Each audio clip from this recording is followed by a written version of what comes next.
Before we get started with this episode, let me point out the obvious. It's the gift-giving season. But what isn't so obvious is that you can get your gifts and help out the podcast by going to comicsalternative.com/Amazon. Click through on our Amazon banner, and whatever you get during that visit, the Comics Alternative will get a few cents kickback. So get your Hanukkah, Christmas, Kwanzaa, and Festivus gifts through our Amazon associate links. It's a smart way to shop, and you'll be helping out the show. So let's get started with this thing. Here comes Santa Claus, right down Santa Claus Way. This is the Comics Alternative, episode 217, a look at the December Previews catalog.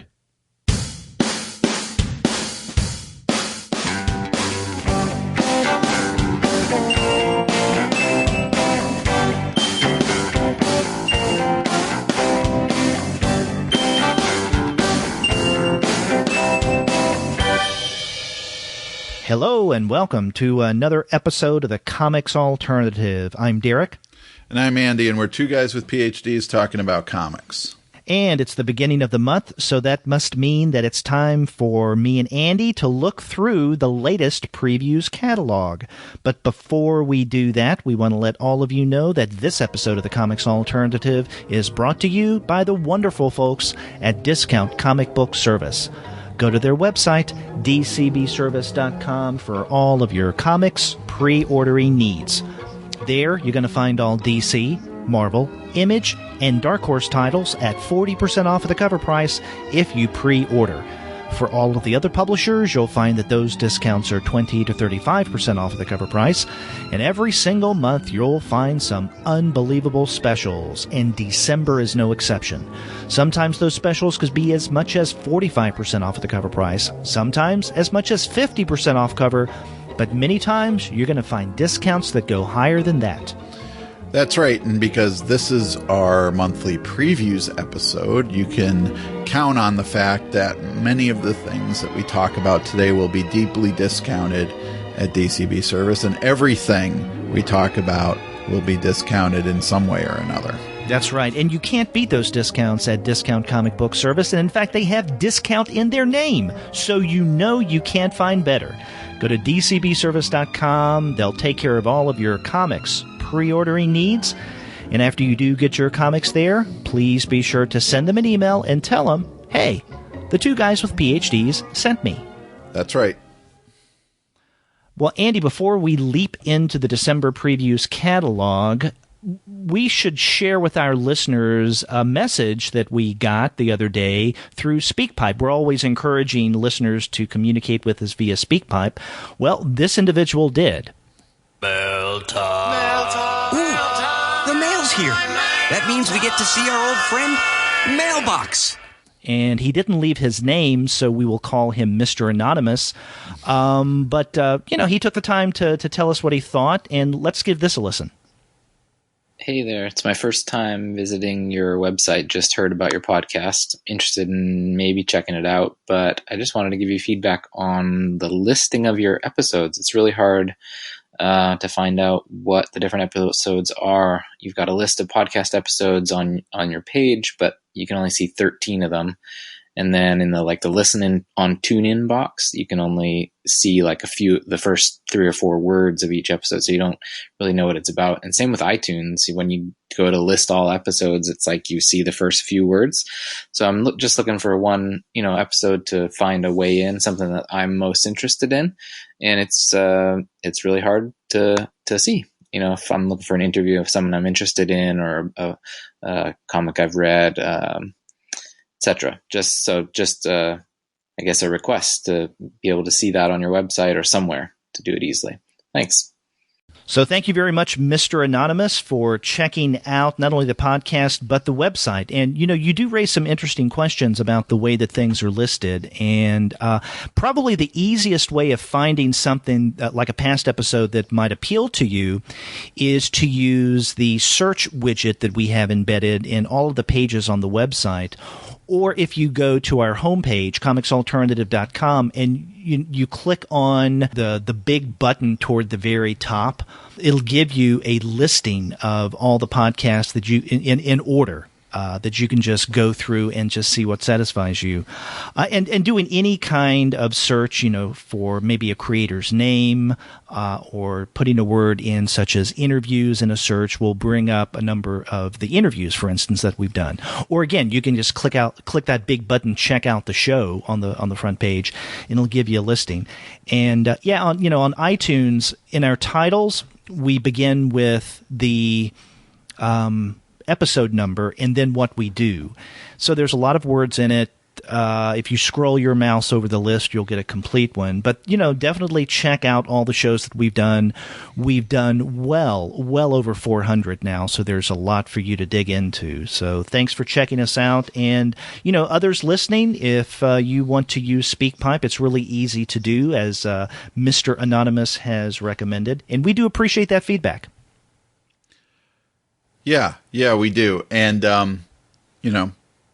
I would normally, with some podcasts, I would suggest to the listener, you just go back to the beginning and listen to all of them. But I would never, ever recommend doing that with our podcast. I don't think there's a necessary sequence to listen to ours anyway. It's not like we have, I guess we have some running gags or inside jokes that recur over and over again.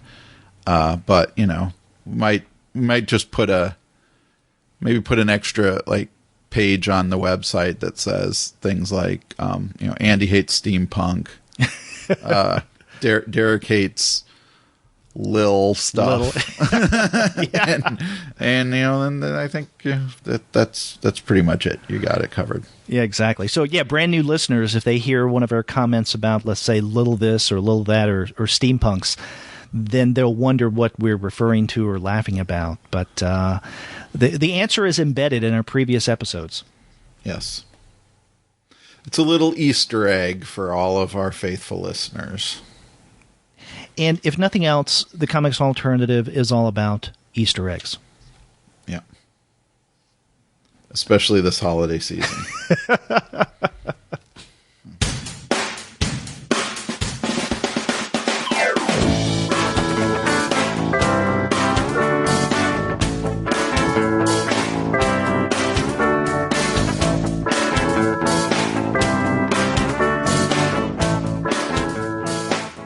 Okay, so since I can see we're going nowhere now, let's go ahead and turn to this week's episode, which is the December Previews catalog. And we start at the beginning, where we always start, in the Dark Horse section. And what first catches your attention in the Dark Horse section?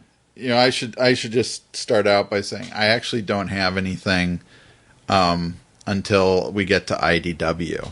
Oh, really? But if there were things I thought about highlighting in Dark Horse and I never did, but I kind of figured you might, so I'm interested in hearing more of what you have to say about him and what interests you about some of the new stuff that's coming out from Dark Horse. Okay.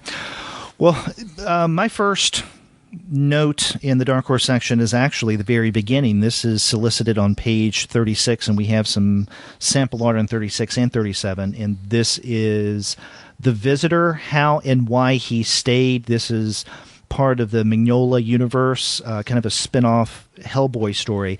I find this interesting. It is a #1 issue of 5, written by Mignola, Chris Roberson, and then with art by Paul Grist. So if you're a fan of Jack Staff or Kane and you like that art, then this is definitely something that you should check out. I'm interested in this, but the thing is, I am so behind with Hellboy, the Hellboy world, that, I don't know.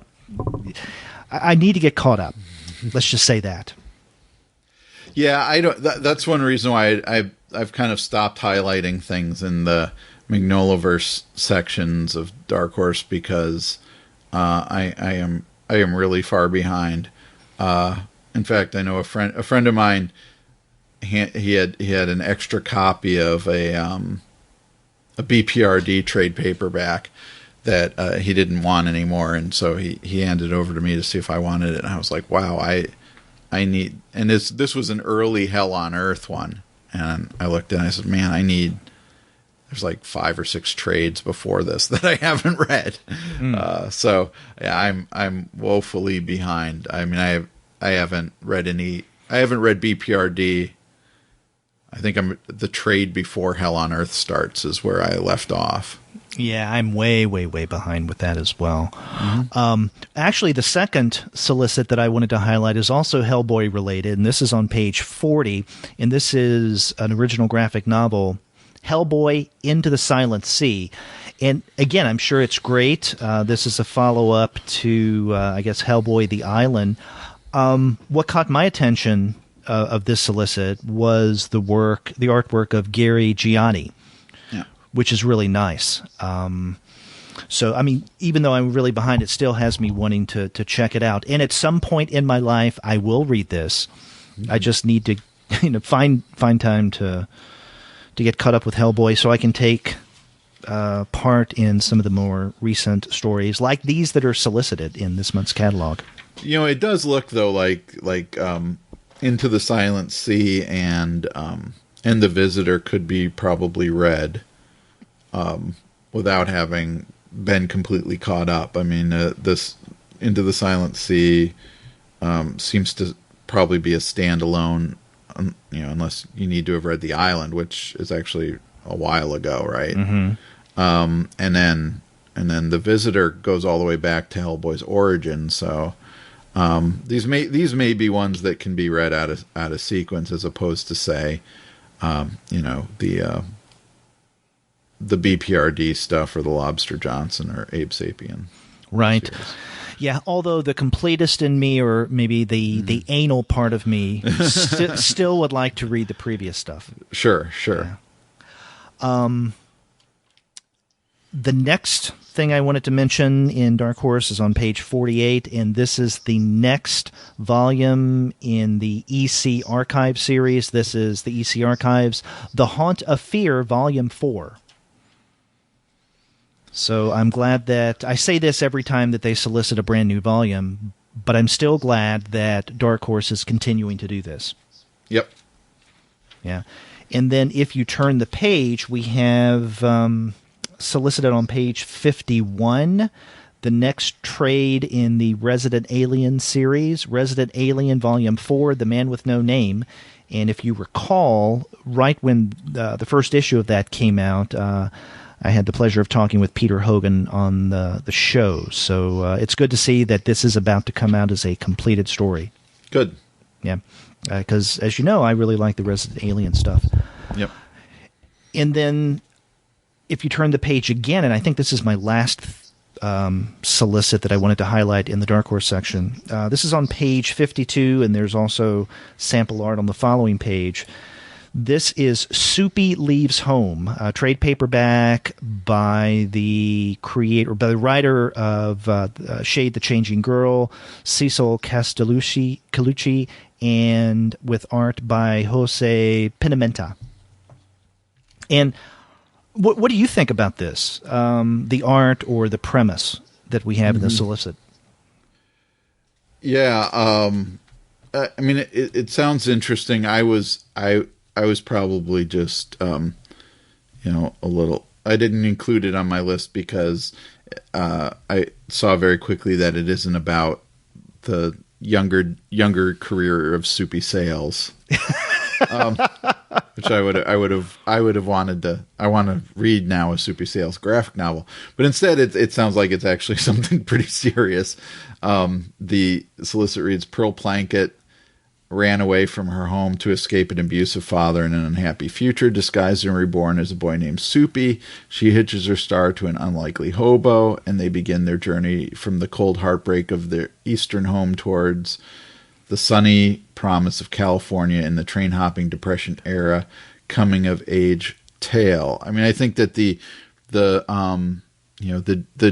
gender bending that's going to be going on in this comic, I think, makes it stand out. It does remind me a little bit of Kings in Disguise. Mm-hmm. Yes. Which is, a book I love from the early days of Kitchen Sink. So. Yeah, it's funny, when I saw this title, I immediately thought, like you, of Soupy Sales. But, you know, to be serious, though, the solicit, though, does make this an attractive premise. And also, I like Pimigneta's art, so that is eye-catching. But I think one of the reasons why I wanted to mention this is not only so we could say the name Soupy Sales 2 or 3 times on this podcast, but also in the solicit, they use a word you rarely hear anymore, and that is hobo. Oh, not in my house. You hear it all the time. Really? you guys use the word hobo on a regular basis? We communicate. My wife and I communicate in hobo code. If there's a pie sitting on the windowsill of a neighbor's house, I will signal Jennifer to try to walk up and steal it on her way home.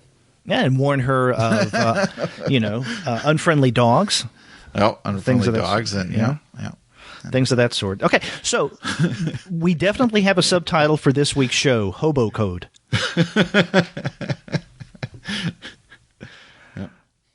And that's all I have in Dark Horse. So, seeing as you have nothing in the DC Vertigo section, and I don't have much of anything as well, although the very first part of DC, there's an interesting solicit, and this is on page 71. This is issue number 1 of The Wild Storm. So apparently what we have here is Warren Ellis and artist John Davis Hunt is going to be bringing back some of Jim Lee's creation from Wildstorm days. Yeah, so it sounds like, from what I've read about this too, that Warren Ellis is going to be kind of the showrunner behind a series of revamps of characters and properties from Jim Lee's Wildstorm universe. Maybe in a way similar to what Gerard Way is doing with Young Animals. That's what I was thinking. Yeah. And I like that idea of a kind of, getting a big creator to curate an imprint or a line within the DC universe proper. Mm-hmm. And it's not as if taking an older property and bringing it back as something different is new to comics. Right. In fact, it's been some major events, like arguably the instigation of the Silver Age. Sure. But I think this is interesting for the reasons that you were mentioning of what Ellis is doing here. So I'm going to check that out. And then I guess it's the only other thing in the DC Vertigo section that I wanted to point out, and this is Vertigo on page 139, and it's something we've already mentioned before, but it's a resolicit. I can't remember if it was last month or the month before where we saw the first volume of Jack of Fables Deluxe Edition. Mm-hmm. Well, that was canceled, and now it's being resolicited. Yep. So if you were someone like me who pre-ordered this through Discount Comic Book Service, which all listeners should use DCB service, and then get an email indicating after a while that was canceled, now it's being resolicited. Mm-hmm. So now that takes us to IDW, and where do you begin in IDW? I begin right away on page 146. Okay. With the Cosmic Scoundrels, written by Andy Suriano and Matt Chapman, and drawn by Andy Suriano, who is Andy Suriano has worked on Samurai Jack and Star Wars Clone Wars, so several high-profile cartoon series, and so he's co-writing and drawing this book, which looks to be like a kind of space comedy. I think it has the potential to be a lot of fun. Mm-hmm. Yeah, it has a fun look to it. Yeah. And, Cosmic Scoundrels, that's scoundrels in space. I mean, that's, Han Solo, whatever you want there. Yeah. All that stuff. So, yeah, there's good opportunities there. And if you turn the page which is where I go next. Yeah. 149, is that where you were going to highlight Animal Noir #1? No. Oh, okay. I was going to 147. Oh, okay. I said turn the page. Did I say Oh, turn sorry. the page or go to the... Okay, well, go ahead. I'm looking at the 147. PDF, so my pages don't turn. Oh, okay. Okay. So, yeah, 147, Darkness Visible, a new series co-written by Mike Carey and Arvind Ethan David, and drawn by Brendan Cahill. A new horror series, like a horror mystery series, I guess, with the involvement of Mike Carey here. So I wanted to just mention that. I'm glad you did, because that is something I completely overlooked. And I think it was because the visuals on the facing page 146, the Cosmic Scoundrels, are rather loud in comparison to the mutedness, of course, of Darkness Visible. And because of that, it may not make sense, but because of the mutedness, comparatively speaking, I overlooked it. And, now I definitely want to check this out, not only because, Mike Carey is one of the writers, but earlier this year I talked with Arvid Ethan David on the podcast about Dirk Gently. Yeah. So that's good. I'm glad that you pointed that out. Okay. Thank you. Sure, you're welcome. That's what I'm here for. Okay, so you had Animal Noir on page 149. Yes, and this is something that probably could have fit really nicely into our show, our two-part show a few weeks ago, where we looked at crime comics. And this is written by, and let's see if I can get the names correct, Izar Lunacek and Nejc Urin. And I'm sure I'm butchering that. And Lunacek is doing the art as well. I would say it's something close to Nick Urin. Nick Urin and Izar Lunacek, or I don't know. Yeah. Lunacek. Yeah, we're trying.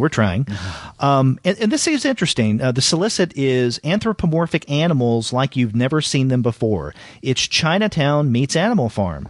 And just like the George Orwell classic, Lunacek and Urin's animals are an allegory for today's world. Private investigator and giraffe, Emmanuel Diamond, Manny to his friends, has been asked by his uncle, an influential judge, to track down a prey fantasy movie. Adult films in this world are staged hunts where one animal eats another, and the judge's wife starred in one that had been hidden until now. Giraffe detectives, hippo mob members, prey-obsessed lions, and street-fighting elephants, and oppressed zebras are just part of this wild animal kingdom. Okay. Looks interesting. Yep. Where do you go next? And I just go to the next page for Starstruck Old Prolgers Never Die. This is the kind of classic independent comic Starstruck by Elaine Lee and Mike Kaluta. Now, it looks like this is representing Starstruck once again, but this time with 50% all new artwork by Mike Kaluta, which I'm curious to see now, because I have Starstruck from when it originally came out, but it also feels like Starstruck has been kind of redone or redrawn a couple times before. The original graphic novel and series came out from Marvel's Epic imprint back in the day. Back in the 80s, and then it came out again. I think Dark Horse put it out, and from what I remember of that version, it was also had additional material or redrawn material in it as well. So I'm curious to compare what all these different versions of Starstruck are going to look like. Well, maybe each time it's reproduced, Kaluta is adding something more.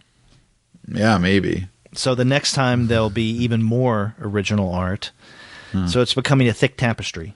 Yeah, I just wonder how much of the very original stuff is left even. Okay. Where do you go next? To 155. Okay. Before we get to 155, just a couple of quick comments on 152 and 153. Last month, one of the things you and I noted was the fact that Box Office Poison is coming back as a serial and in color. And I think I mentioned on that show that I had emailed Alex Robinson for a little information about how this came about, but he didn't email me in time for the recording that we made. But he did respond to me about a day or two later. And he said that, this is something that the IDW came to him with and asked if he would be interested in doing it. And he said, yeah, he was a little hesitant at first, not sure if it would fly, but then decided to do it and said that, it's a good experience. So that's interesting in that I just assumed that it was something that an editor or the publisher in some form or another had encouraged, and that was indeed the case. Another good thing about that contact is that about a day or two later, Alex sent me some art in his next project that he's doing. So, oh, great! That's cool. It's really good. Something to look forward to. And then the other thing I wanted to mention in passing is several months ago we highlighted the miniseries William Gibson's Archangel, and now that's being collected as a trade, and this is on page 153. Yeah, I definitely plan on getting that. I read the first issue of Archangel and liked it, but I decided I was going to wait and read it as a trade because it felt like it was going to be a pretty complicated narrative. Yep. And reading it all at once would have been preferable. Well, the wait is almost over, my friend. Right.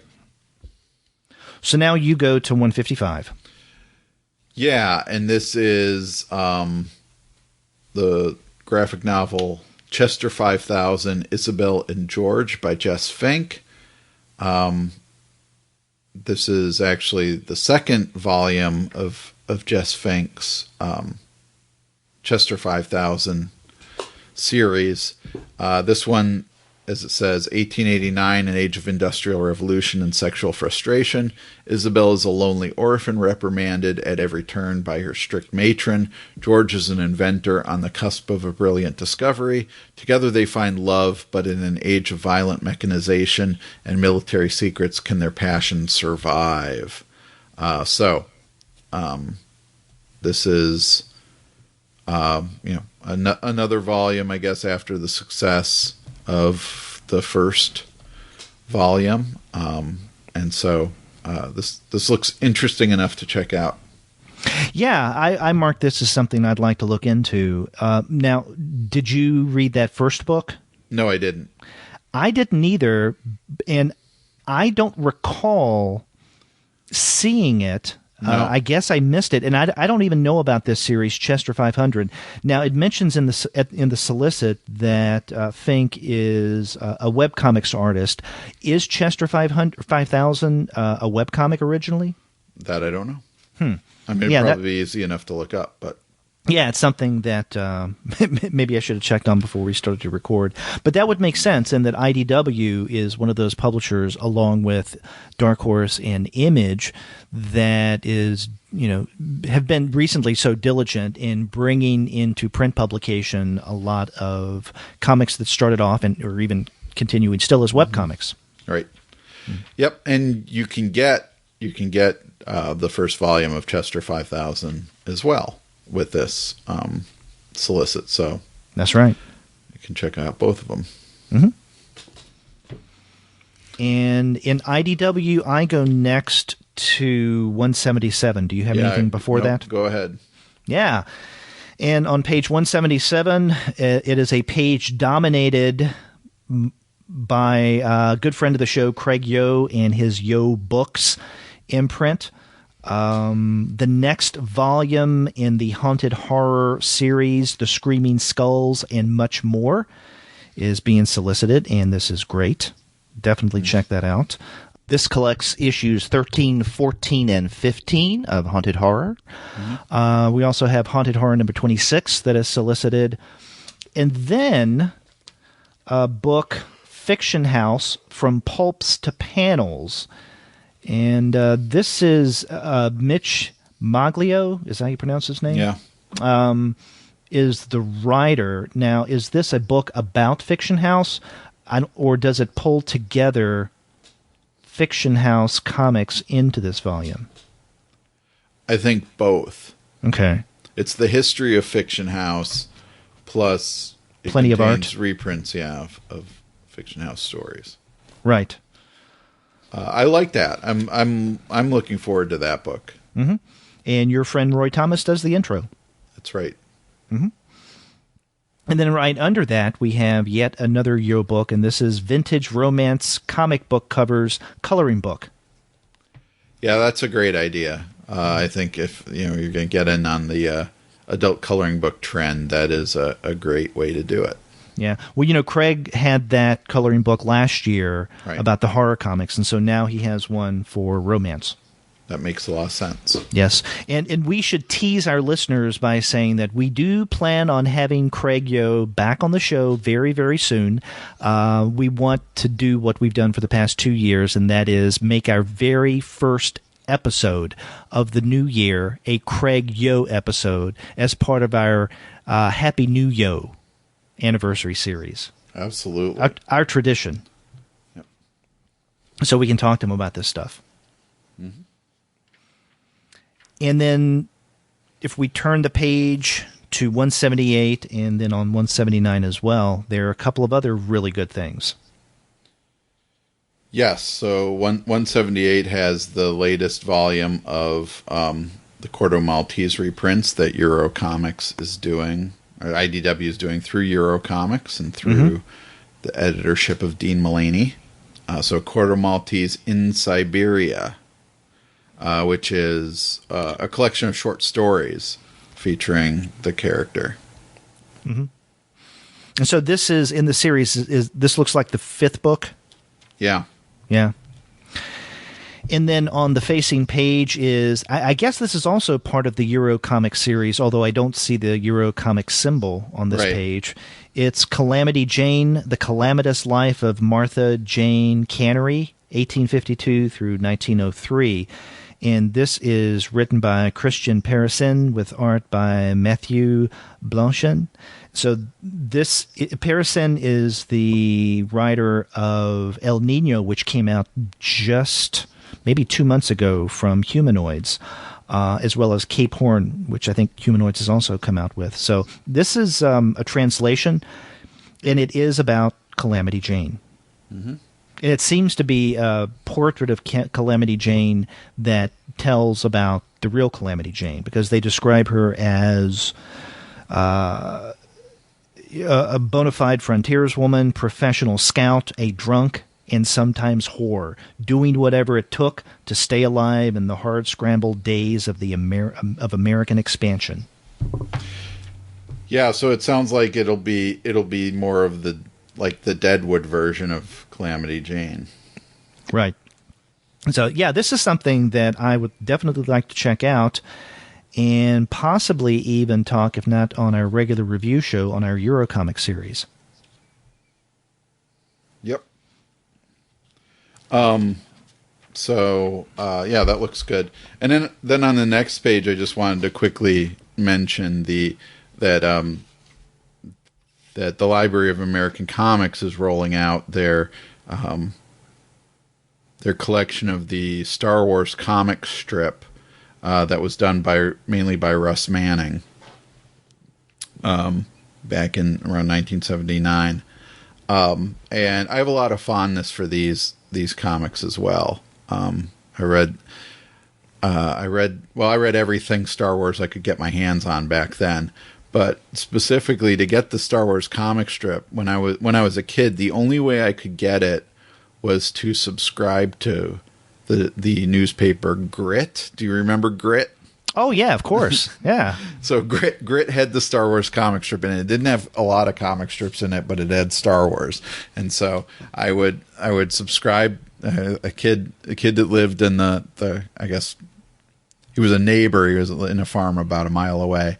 Sold Grit, as kids were wont to do back in the 70s, to make some money. And so I got a subscription to Grit through him. I would cut out the Star Wars comic strip and put it in paste it into a notebook, and then throw the rest of Grit out without reading it.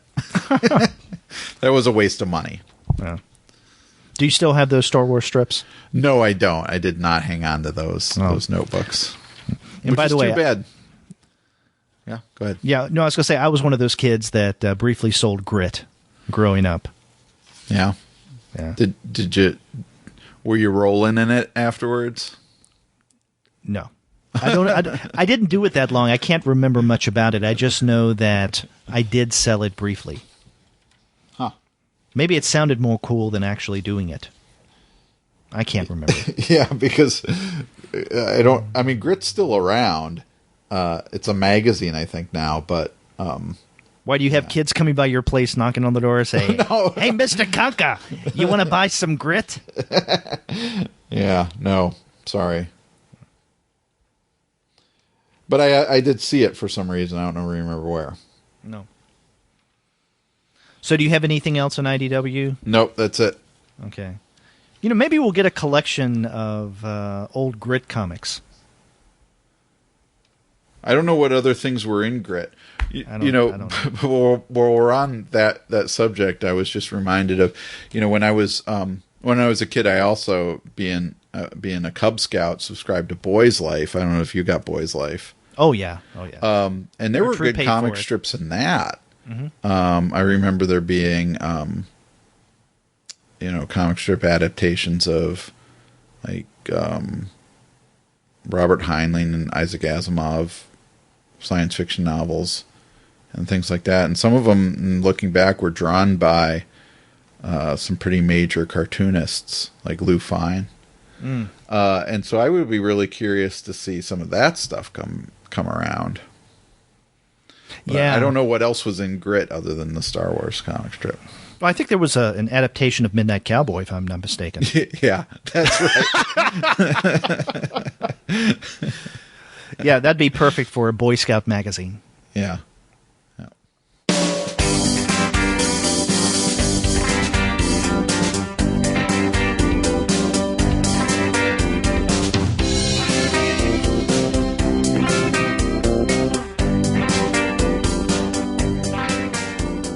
So let's move on over to the next section, Image Comics.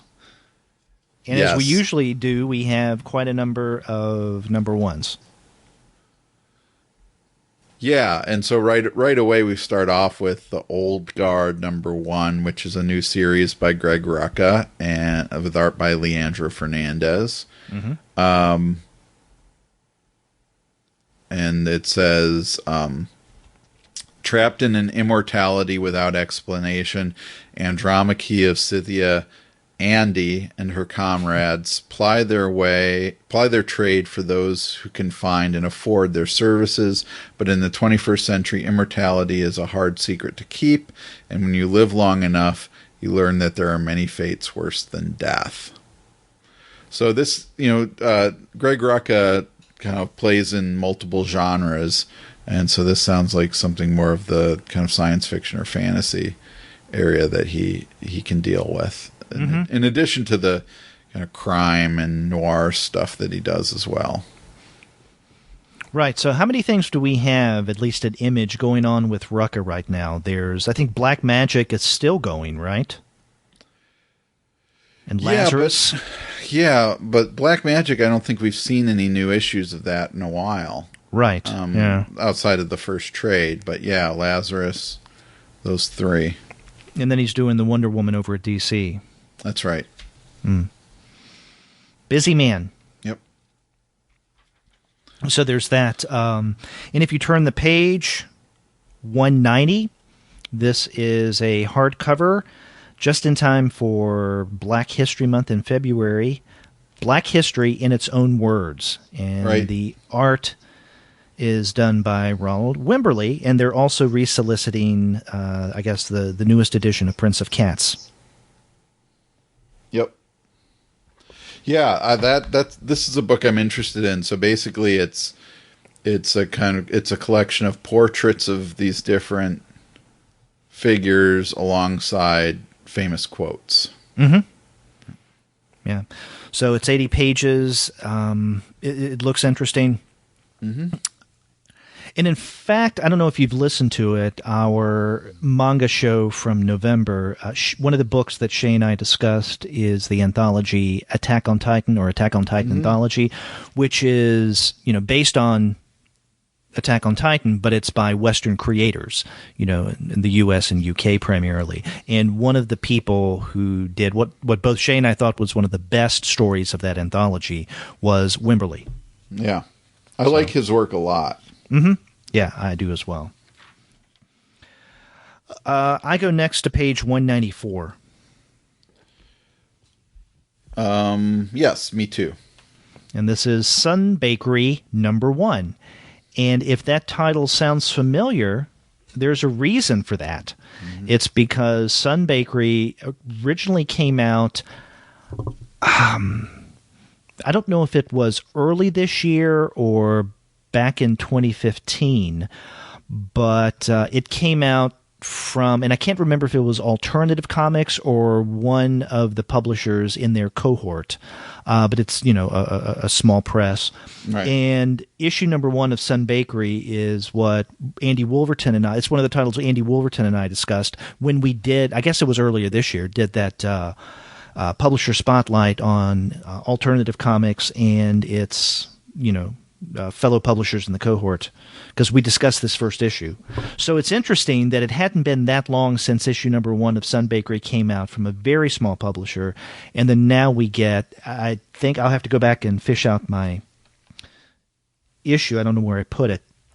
I guess it's just a publishing again the same thing but in a different format. Yeah, I was looking at that. I was wondering, because I did get the first issue of Sun Bakery. I didn't follow up and get other issues of that.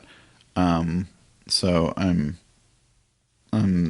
curious to see what Image ends up doing with it. I think it's very interesting that they're just starting it over then, rather than kind of letting people go get Sun Bakery from, what was it, Alternative Comics? Yeah. Yeah. Anyway. And and in a way they're doing something somewhat similar with the book that we mentioned last month, Latour's Loose Ends. Right. But that's been a long time since that came out. True. Sun Bakery is just in the last year. Right. Yeah. Which again piques my curiosity even more. Right. And I go to the next page. 196. Yeah, and I'm I'm really interested in a new one shot by written and drawn by Gabriel Hardman, The Belfry, a new horror story. I like Gabriel Hardman's work a lot. We talk about it on this show regularly, but I really do like his horror stuff, especially what was it, Shuttertown? Am I saying that right? I can't remember now. No. Anyway, and so I like the idea of, we don't see this a lot of one shot full length comics. I mean, it's 32 pages, it's $3.99, and you get a complete story in there. Mm-hmm. And that's great. Now I really like what he does with Invisible Republic. Right. Which they're also really resoliciting the first 2 volumes of that, along with his Kinski. Mm-hmm. But yeah, this one shot I'm definitely going to check out. Mm-hmm. Yep. And I think that's all that maybe with one exception. Yes, there is one other thing I wanted to point out in Image. I don't know where you go next or what else you have. I go to 202. Okay. And I just wanted to point out there that we're getting the 47th issue of Revival, which is the conclusion of the series. So we had Tim Seeley on one of our very first episodes. That's right, and I'm glad that you pointed this out because it is, it's a milestone. It's not often today. A couple of decades ago, that'd be a different story, but it's not often today that a series makes it to issue 47. And so that's notable. Yeah, and reaches its natural conclusion. It's been kind of planned all along. Exactly. That the series would be about this length. And so that's good. So it didn't end prematurely. Tim and Mike Norton got to tell the story they wanted to tell in that span. So that's great. And I'm looking forward to that conclusion as well. I'm also just kind of looking forward to having one less comic to buy. Yeah, exactly. And another reason why this is notable is maybe something more personal for us. And I don't know about you, Andy, but there are certain titles that began about the same time that we started this podcast, in late summer of 2012. This is one of those titles. There's some others as well. But now that this is coming to a conclusion, it kind of puts things into perspective. It's like, wow, we've been around since the beginning of Revival now, and it's run a full 47 issues. It's gone on for over 4 years, and they're wrapping up, and it makes me a little pensive. Well, and also kudos to Tim and Mike for putting out this series on a regular basis. I mean, I think it had a few kind of natural breaks where it wasn't coming out absolutely monthly, but it was put out consistently. I think there's only one issue that Mike Norton didn't draw. And that's, those are all accomplishments that, like you said, maybe 10, 20 years ago, you would have seen more than you do today. Right. So, another series that is currently ongoing that I associate with us first starting the podcast is Saga. Oh, sure. Yeah. Yeah. So if, that ends, I'll really feel it. When it ends, I'll really feel that. But another thing is, as you pointed out, Tim was one of our first interview subjects on the show. Where next do you go, if anywhere, in Image? I don't have anything else, so I have to go to the back half of the catalog. Okay. Yeah, the one other thing I wanted to mention in Image is on page 232. This is Velvet Deluxe Hardcover Edition. And the reason why I wanted to point this out is, well, one, it's a really good series, Ed Brubaker, Steve Epting. But it also raises an issue that you and I have discussed every now and again on the show when we see solicits like this, and that is publishers like Image, but there are others, that take, and of course they collect and trade individual issues, and then if the series is popular enough and sustaining itself, then there will be deluxe hardbound editions of, like, including at least 2 trades. And so if it's a series that you particularly like, for instance, like Velvet or Saga or Revival, and you're like me and decide to quit getting individual issues and wait for collections, at first it becomes a game. Do I buy the trades, the paperback trades, or if it's something that is probably going to have a deluxe edition in the future, do I wait for that? And depending on the title, I will go one way or the other. And, some directions I've gone thinking, okay, there's going to be a deluxe edition, and there's not, or at least not as of yet. But, and I mean, I think that's an interesting experience to have as a reader, what format to invest in. But also it's interesting from the perspective of the industry itself, because the way that comics are put out and collected now, we're being trained to read certain ways, right? So, we've talked often about waiting for the trade. So that's one way of training the reader not to buy individual issues, but to wait until 5 or 6 issues, let's say, are collected into one paperback volume. But then a twist on that is waiting for the omnibus or the deluxe edition. So, and I think that some publishers, Image being, I think, the one that comes immediately to mind, has trained me, at least as a reader, for some of these titles that I like and I want really nice hardbound editions of, to wait until the deluxe edition, hoping that will actually come about.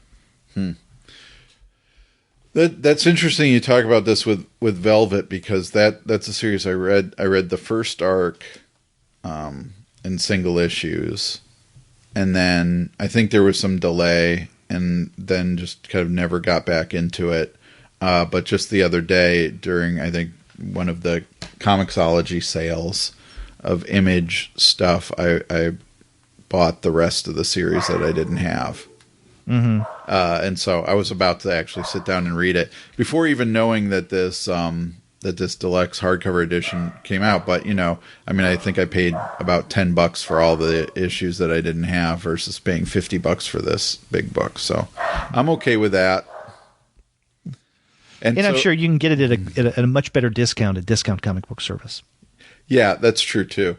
But I think that just adds to what you're saying about being trained to read. I have now another kind of another level of reading, which is waiting for a sale on Comixology and then reading it digitally.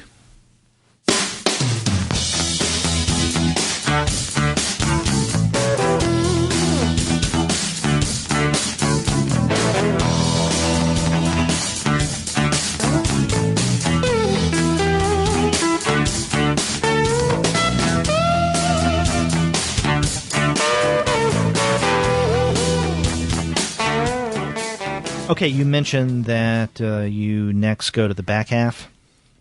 Yeah. Yep. So I go to I guess it's 260. Mm-hmm. With Alternative and Albatross? Yes. Well, Alternative mainly. Okay. I don't think I'd highlighted Albatross, but go ahead if you got something in Albatross. No, because there are things that we've mentioned before. Two good titles, Hillbilly and then Spook House. Right. But then there's Alternative Comics. Right. And Alternative Comics has several new things on their ongoing series, Death in Oaxaca and Reich, but also Fancy Froglin Uncensored by James Kachalka, which is a collection. This is resolicited. But a collection of the Fancy Froglin webcomics, which is not for kids. Right. So, and then some of Kachalka stuff is. Exactly. Others are not.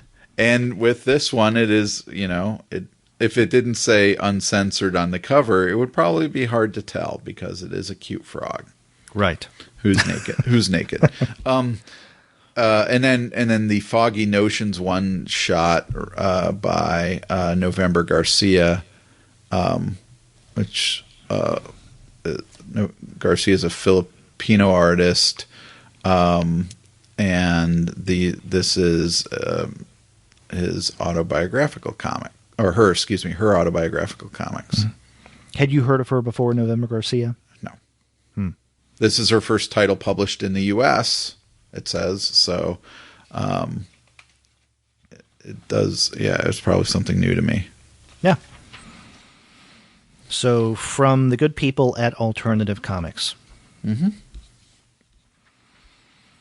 Now, I'm not going to mention this as a recommendation, but if you turn the page and look at 262, you do get a few words from Larry Fine's grandson in the American mythology section.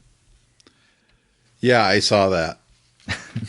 That's all I have to say about that. And then I don't have anything until 288. Yeah, that's where I go next too, so go ahead. Oh, Big Planet Retrofit? Yep. Yeah, this is a new work by Anya Davidson, Lovers in the Garden. Mm-hmm. In 1975, New York City, the heroin epidemic is in full swing. An art-dealing dope pusher and his deadly drug mule, two Vietnam veterans turned hitmen, an optimistic undercover cop, and a renegade reporter with a nasty drinking problem all collide in the naked city. But who will come out on top after everyone's hit rock bottom? Yep. That lesson is good. I like it. Yeah. It's and that seems like a pretty complex plot for a 64-page comic. So yeah, I'm interested in checking that out. Like, well, with everything from Big Planet Retrofit, It's worth Oh, yeah. Definitely. We sing their praises every opportunity we get. Yep. And then I go into Boom specifically on page 298, so if you have anything before that. No, I do not. And this is a new miniseries called Death Be Damned, written by Ben Acker and Ben Blacker with art by Hannah Christensen. And it says 7 outlaws have killed Miranda Collar and her family, but her death turned out to be a little less permanent than they expected.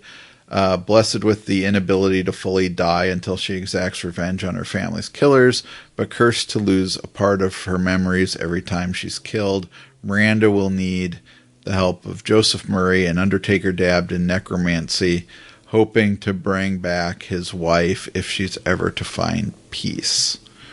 So I think that's interesting. A supernatural Western could be worth checking out. Mm-hmm. And if we turn the page, I'm looking at 301. Mm-hmm. And this is an Archaea Boom book.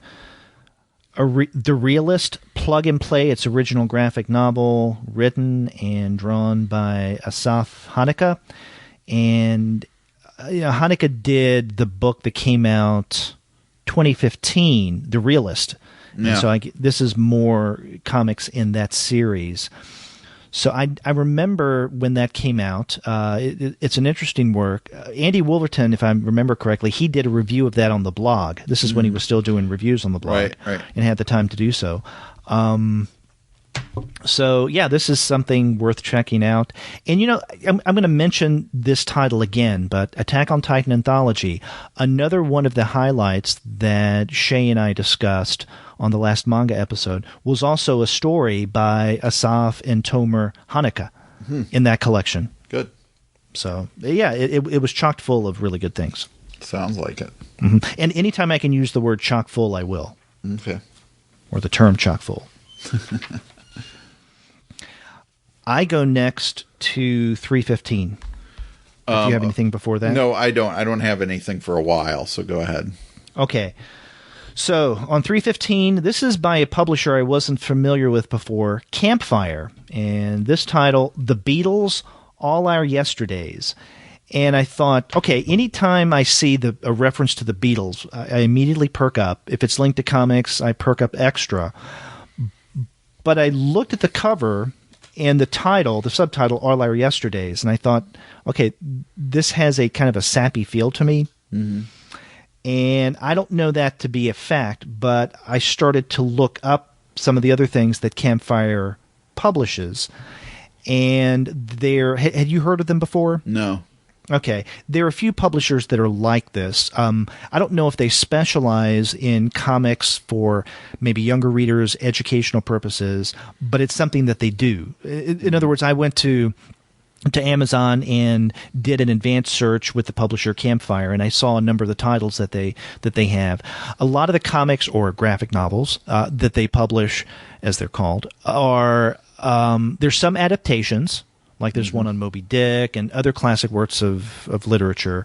They also do a lot of histories and biographies, and so if you want to learn a little bit about World War I or a particular figure in history, they have some graphic novels that are like that. So not very sophisticated from what I've seen in terms of sample art. The kind of stuff somewhat maybe like you'd find with Classics Illustrated, but maybe not even up to Classics Illustrated quality, perhaps. And maybe I'm being unfair here. But what I've seen in doing a little digging into Campfire doesn't lead me to want to check out or to make any kind of financial investment in the Beatles, All Our Yesterdays. Although if you're a Beatles fan and you're a completist and you love comics, then it's something maybe you should get. Okay.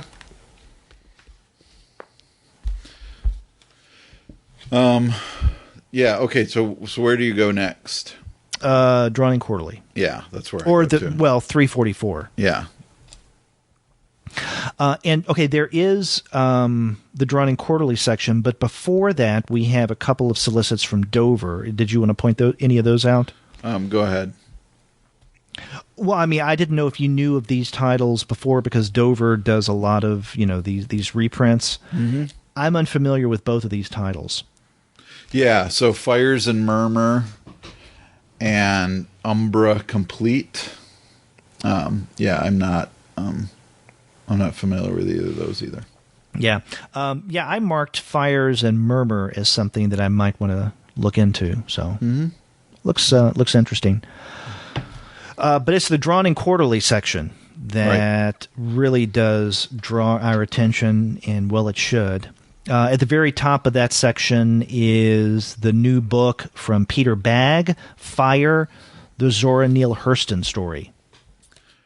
Right. So this goes along with Woman Rebel? Woman Rebel, the Margaret Sanger story. Right. Yeah. Which is resolicited on the next page. Right. And yeah, this is something, if you remember when I was talking with Peter Bagge last a couple of years ago when he came to the Dallas Con, I did a series of, I think, 3 different interviews over that weekend that we put together into one longer interview. And this was right after Woman Rebel had come out, and he had mentioned that he was working on a Zora Neale Hurston story. So now we see it. Great. So it's looks to be from the solicit and also from what Peter told me in the interview, very similar to what he's doing in The Woman Rebel, taking a historical figure, someone who in a variety of different ways kind of bucked the system, in these cases women, and write about their lives and how they were treated. And with both of them, it wasn't very attractive, their histories. So yeah. And then right below that is Spaniel Rage, a new autobiographical work by Vanessa Davis. Well, this is not new. This is a reprint. Oh, it's a reprint. Okay. Right, yeah. And in fact, I've got an early version of this, and I'm trying to look. I see it over on my bookshelf, but I can't make out the publisher. But yeah, this is a reprint. So here, I guess, Drawn in Quarterly is doing what it's been doing over the past year, is bringing back into print some books, like, for instance, Catcher's Urban Decay, right? That had been out of print for a while. Although when I read this solicit, one of the things I noted was there's no mention in here of this being a reprint or a new edition. Yeah, it just says that her autobiographical comics delighted readers 10 years ago when she first began telling stories about her life in New York as a young single Jewish woman. So I thought that was referring to an earlier work, and then this is a follow-up. So I guess I'm wrong. And in fact, I just reached over to get my copy. Buenaventura Press. Oh, so Alvin Buenaventura's. Yeah. Yeah. So. Maybe they're picking up a lot of his stuff since he passed. And then below that is the paperback, a new paperback edition of Wilson, I guess, to go along with the movie that's coming out. When's that coming out? I'm not sure, but I watched the trailer recently, so it's going to be soon. Oh, good. I'm really curious because the Wilson. The graphic novel is not really a narrative. It's more like a kind of a series of one-page gags that are just highlighting just what an awful person Wilson is. Yeah. It's kind of like Icehaven. Right, and so the movie is a narrative about this awful person finding out that he has a daughter. And so on. So, so the trailer looked interesting enough, but I've got the hardcover of Wilson, so I won't be getting this. But it's good that they're putting that out to go along with the movie. But what they're doing in the movie, it sounds not dissimilar from what they did with Ghost World, because that movie is completely different from the book, sure, or the series. Looking forward to that. And boy, it's been a long time since I've read Wilson. Maybe I ought to prepare for the movie, get it out and reread it. Yeah. Yeah, and then scrolling down now, I'm realizing it's Vanessa Davis's "Make Me a Woman," which is being offered again, which is the book that I thought that was being referred to at the beginning of the Spaniel Rage collection solicit. So anyway, yeah, and that is an original Drawn and Quarterly book. Yeah.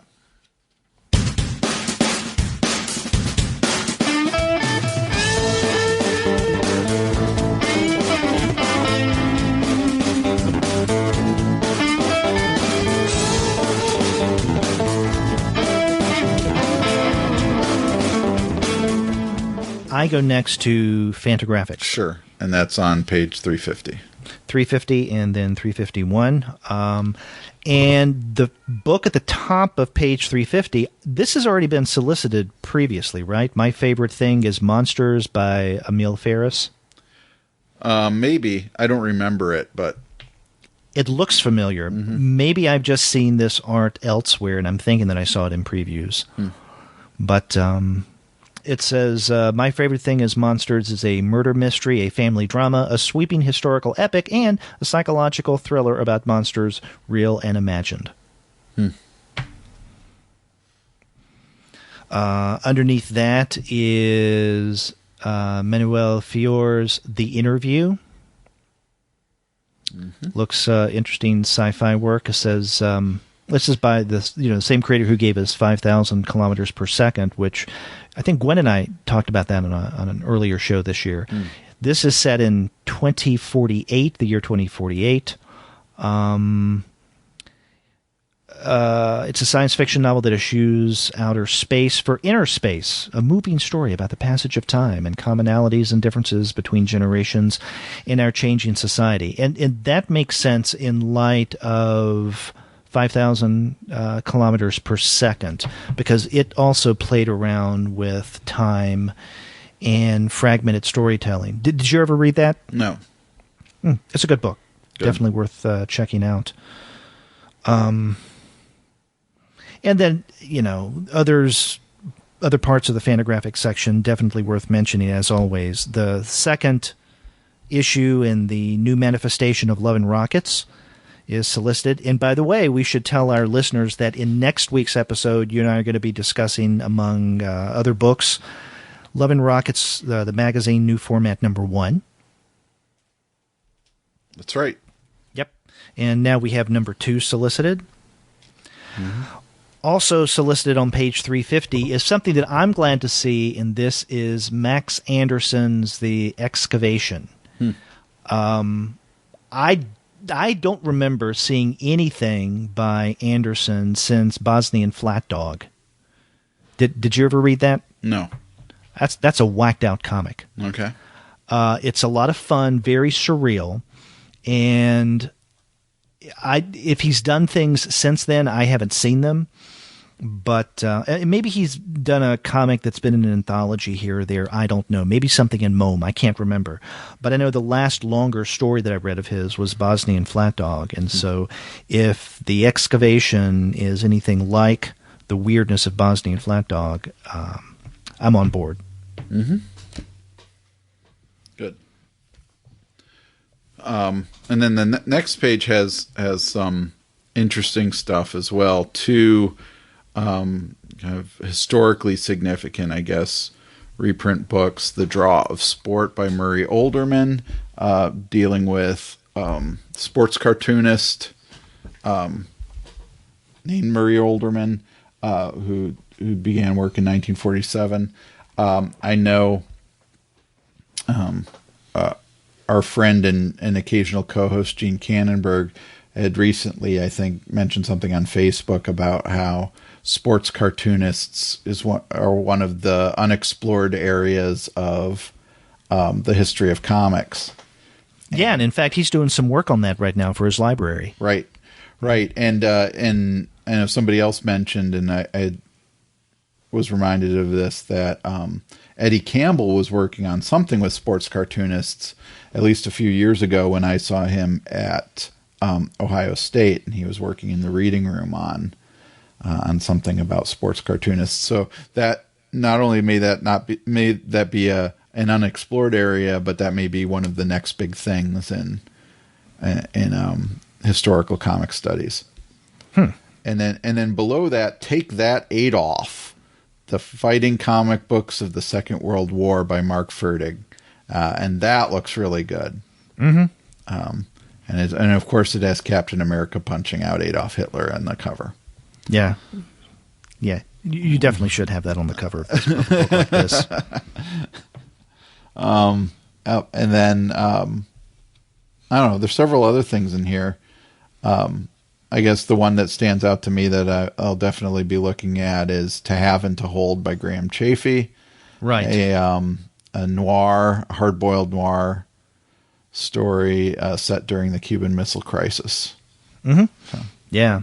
Yeah, we pointed out in that episode, or those 2 episodes a few weeks ago, our special crime series, that there are going to be so many more that will be coming out that we could just continue doing these crime shows. And we've already mentioned 2 or 3 already, new crime books. So yeah, I'm definitely looking forward to this one. Also, it's interesting what's solicited underneath, and this is a new printing or a new reprint of Matt Fury's Boys Club. And if you're not familiar with Boys Club, you're probably familiar, given this being the election season we're just coming out of, in this particular election cycle, with a character in Boys Club, and that is Pepe the Frog. Yeah. Which was used by a variety of alt-right groups, individuals on social media to represent, this kind of white supremacy, fascist kind of bigotry that has come to define Donald Trump's candidacy and everything surrounding it, whether we as a nation want to admit it or not. It's the reality. And I'm wondering, okay, so there's my little political bit, I'm sorry, but I'm wondering if this is a new reprint that is the result of a variety of people using the figure of Pepe and drumming up sales of the original run of Boys Club from earlier this year. Ooh, yeah, that's interesting and problematic. Yeah. Okay. I mean, I would assume that people who checked this out weren't necessarily, white supremacists, but they wondered what it was all about, because it was easy enough to discover that Pepe the Frog had its origin in something completely divorced from the way that people were using it, and then wanted to get a copy of Boys Club just to see what it was all about. Sure. So, this kind of racism and intolerance on the part of the alt-right may have been somewhat of a boon for Fury and Fantagraphics. Okay. It's not that I'm trying to find a silver lining in all of this racism and this depression we're experiencing right now. No, I've read some interviews with Matt Fury about this, and it's not a happy thing to have happened to his creation. No. So I have a huge gap after Fantagraphics. So if you have anything before page 372, go ahead. Okay, on 352, which is right after Fantagraphics, we have the second section. Well, one thing here is the solicit for Volume 2 of Jason Shiga's Demon, which is good. But then right above that is a new book written by Adam Rapp with art by Michael Cavallero, and this is Decelerate Blue. And from the solicit, it seems very different from the vast majority of things that First Second has been coming out with lately, and that is more or less all ages stuff or comics that are specifically to a younger readership. This doesn't seem that way at all, not in terms of the art or the solicit. It reads, in a hyperkinetic future, the ultimate act of rebellion is simply taking a deep breath and slowing down.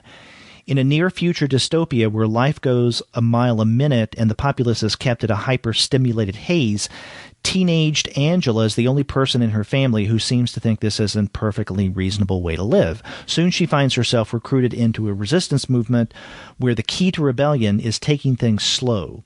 In their secret underground hideout, Angela and her new friends create a life unplugged from the perpetually moving culture. Can they feel the rest of the world? Or can they free the rest of the world before the powers that be shut down their utopian experiment? And, this could be for a younger readership, but it just has a different tone to it, it seems to me, than some of the other things we've been seeing lately from First Second. For example, on the page facing, the first volume in the new Time Museum series, definitely a different kind of readership. Mm-hmm. So I'm curious to see, because I do want to read Decelerate Blue when it comes out, if my supposition is correct here. Okay. And on page 358, because you say you don't have anything until 372? Right. Yeah. Hermes Press, they are soliciting Walt Kelly's The Adventures of Peter Wheat, the complete series, Volume 1. I wasn't familiar with Peter Wheat. Mm-hmm. Were you? No, it's one of the Walt Kelly books that I haven't or series, I guess, I've never seen before. Yeah, and apparently this is a cartoon series that Kelly created to be included in with bread, I guess. I guess promotional. It says he drew 35 issues of The Adventures of Peter Wheat, a 16-page comic book given away to bakeries to promote Peter Wheat bread. So that would be kind of along the lines of like the Carvel ice cream comics or the Big Boy comics. I guess so. Boy, I used to have some Big Boy comics. Yep. Yeah. And our friend Craig Yo used to work on the Big Boy comic. Yeah. If we turn the page 360, there are a couple of titles under humanoids that I would like to check out. One is Snow Day by Pierre Wazem and Alben. That's something that Edward and I are possibly considering for a future episode of the Eurocomic series. And then not too far under that is another book by Pierre Wazem. This is also with art by Frederick Peters, which you and I have discussed in the past on this show. This book is Koma, Koma. Mm-hmm. So both of those look really good. Yeah, Humanoids always does good stuff. So worth checking out, and we'll be talking about some of this stuff in the future.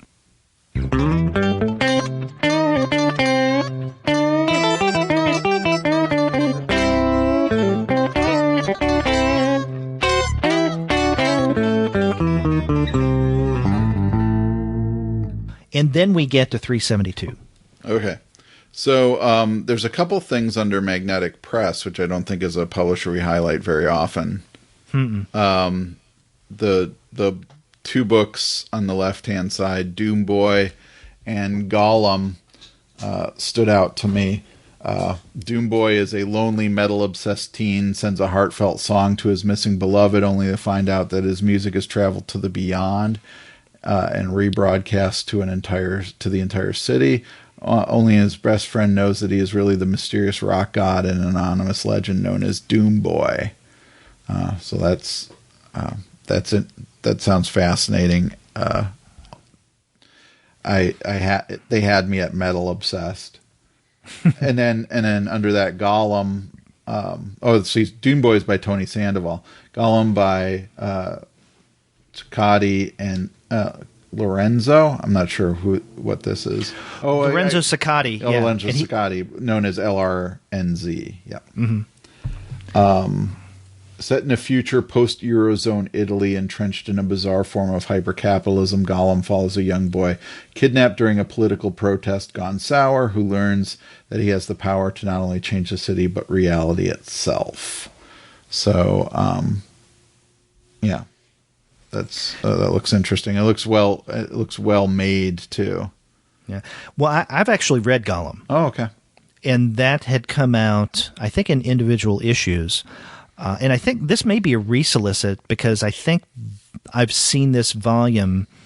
If I haven't seen the volume out published, mm-hmm. then I've seen a solicit for it somewhere.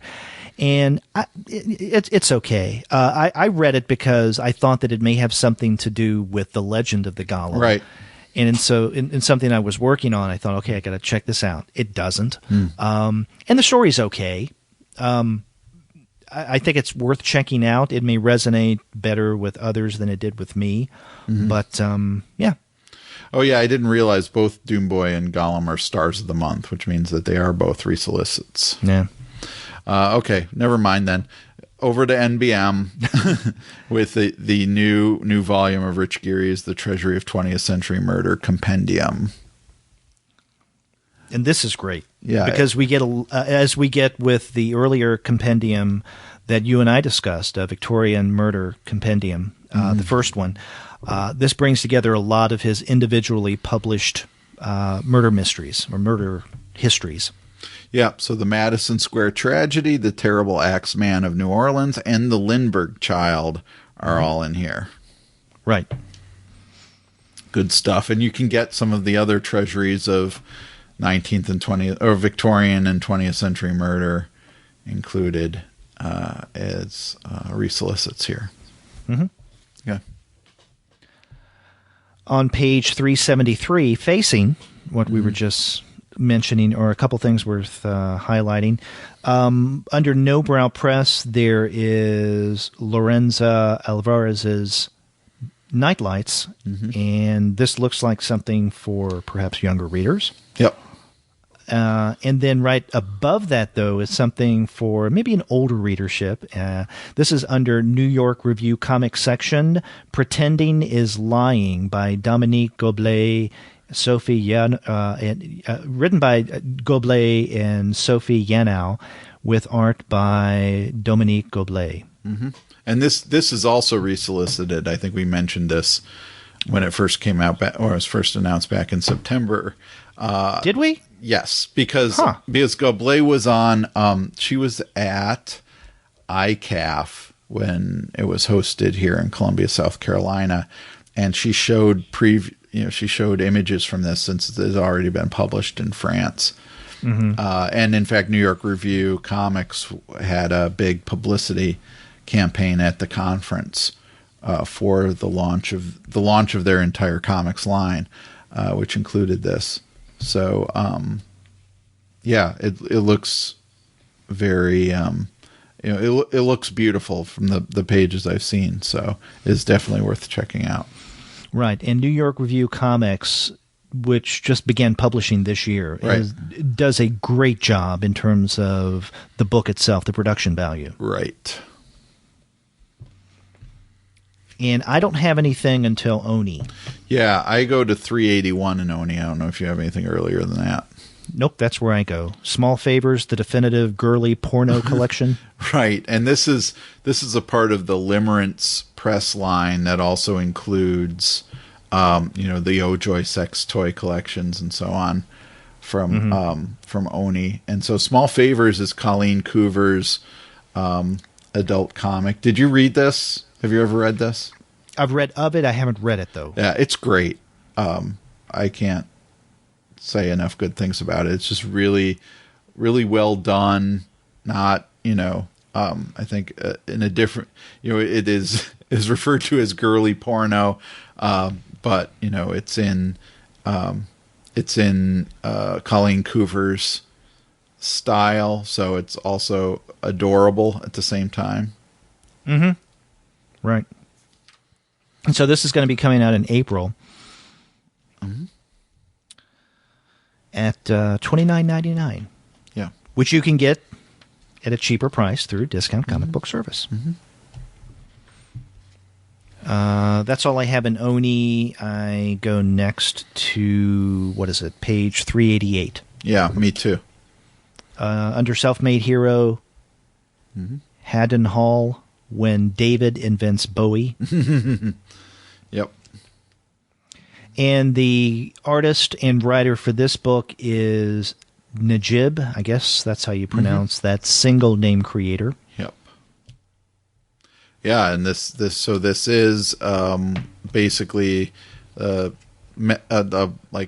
biography of David Bowie at a certain period in his life in 1969 when he writes at a place called Haddon Hall, writes many of his most famous songs like Changes and Life on Mars, and basically comes up with the David Bowie persona. That's right. And, this strikes me as maybe similar to other things that Self-Made Heroes and Abrams is doing with artists in some form or another. I was just thinking of Bertozzi's new book on, oh, God, I'm blanking. Campbell Soup Guy. Oh, Andy Warhol, yeah. Andy Warhol, yeah. Which we just got. Right, we just got a copy of that. So I'm wondering, they're doing a lot of this. They do have that series of modern artists, stories of their lives. Right. But yeah, again, Self-Made Hero is always one of those publishers you can count on for really good stuff. Mm-hmm. Yep. And then on page 390, under Soaring Penguin Press, there's the next issue of the anthology Meanwhile. Yeah, which I haven't been following. I'm hoping at some point though that they'll do a collection of the new Strange Haven stories, since that series was one of my favorites back in the day. And where do you go after that? I don't have anything until the book section. I don't. Yeah. Well, I do have maybe, I guess, just one mention before the books. I have nothing in the book section this time around. Okay. But the only other thing that I have in the comics section is on page 431. This is under Viz Media, and it is Revolutionary Girl Utena, the Deluxe Box Edition. I wasn't familiar with this title. I looked at the solicit, and the whole page visually I think is attractive. And so I looked it up, and apparently this is kind of a significant work of manga and anime that began at around the same time, the manga and the anime, although they went into kind of different directions, but complemented each other at the same time. Yep. But this may be worth checking out. I don't know if I'll get it, but it's piqued my curiosity. Mm-hmm. Yep. And then that's all I have, period. Okay. Well, I just go to page 448, and because I was really surprised on page 448 to see Michael Chaney's mug staring back at me in the book section. Michael Chaney's new book, Reading Lessons in Seeing Mirrors, Masks, and Mazes in the Autobiographical Graphic Novel, is coming out. I think it's from Mississippi. I may be wrong about that. I should look that up. But it covers some of his work on Persepolis, Chris Ware's Jimmy Corrigan, Joe Sacco's Palestine, David B's Epileptic, and Kyle Baker's Nat Turner. And now I've read his work on Epileptic and Nat Turner, and it is really fascinating. Especially his work on Epileptic has really kind of opened my eyes to that book in ways that I hadn't thought of before. Mm-hmm. And so I really like Chaney's scholarship. And so I'm glad to see this book coming out, because I've been, I've seen pieces of this at conferences. I've been reading pieces of this as separate published essays. So I'm really looking forward to seeing how this comes together. So you've met him before? I've met him many times, yeah. See, I've worked with him, but I've never met him, and I don't think I've ever seen a picture of him. And so this picture in the top right-hand corner of page 448 didn't resonate with me at all. And in fact, I didn't even notice this book because of his picture there. Because I looked at the page and I saw a picture of a guy with a beard and mustache, and it's beside the book right beside it, The British Superhero by Chris Murray. And what I just thought looking at that was, okay, this is Murray, a picture of him right next to the book, but I didn't even notice the name on the photo, Michael Chaney. So that's why I didn't even pay attention to the solicit and even the title, Reading Lessons in Seeing. So So that's good. Now I know what Michael Cheney looks like. It is a weird. They got that mixed up, I guess. They don't. You don't normally see that. I mean, it would normally be a picture of the cover of the book. You don't normally see the author, especially. We comic scholars should. I don't even know if we should have our faces in the previews catalog. So anyway, but no, Michael Cheney's a great guy. He's at Dartmouth. He runs a conference there every year that I went. That's right. I went to. There's been 3 of them so far. I've gone to 2 of them, and it's a great comics and animation and children's literature conference. And so, he's a good guy. So I'm glad to see this book coming out. Good. Yeah, this author image has to be an editorial glitch. Yeah, I don't know. I would bet.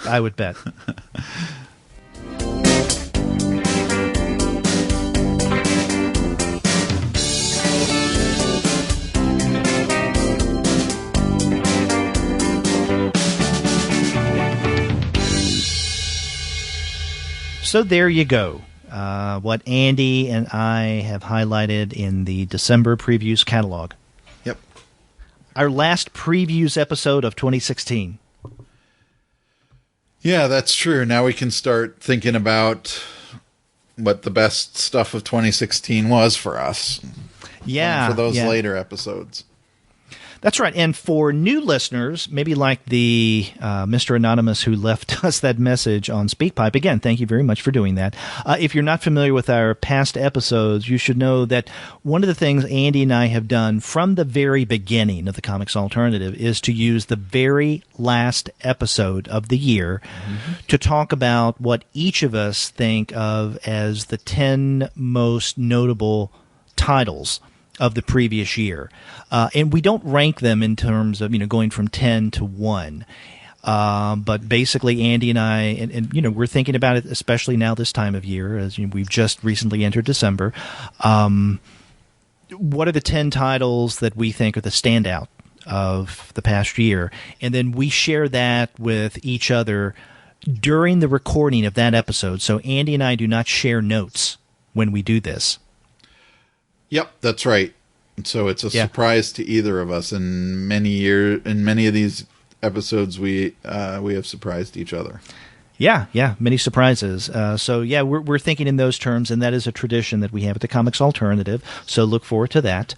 But if you want to find out about the comics that we discussed on this episode, the preview show for December, and get them at great discounts, then you definitely have to check out the website of our sponsor, which is Discount Comic Book Service. We can assure you you will find every single one of the titles that we just highlighted today at great discounts, and sometimes those discounts can be phenomenal. They will blow your mind. So that's dcbservice.com. And after you do get your comics there, get in touch with us and let us know what kind of books you're going to be reading. If you go to the website, comicsalternative.com, you'll find that you can leave us a voice message via SpeakPipe, just as Mr. Anonymous did. Or you can call us the old-fashioned way by picking up the phone and dialing 4153-COMICS. That's 415-326-6427. That's right. Or you can get a hold of us by email. We are 2 guys at comicsalternative.com. Or you can get a hold of us individually. I'm Andy at comicsalternative.com. And I'm Derek at comicsalternative.com. And we also have our Twitter feed, which you can check out at the number 2 guys with PhDs. That's right. You can also find us on Facebook, Tumblr, Instagram, Google+, Goodreads, Pinterest, and YouTube. You can subscribe to the podcast through iTunes. You can stream us on Stitcher. You can also find us on TuneIn, on Spotify, on iHeartRadio, and on Google Play Music.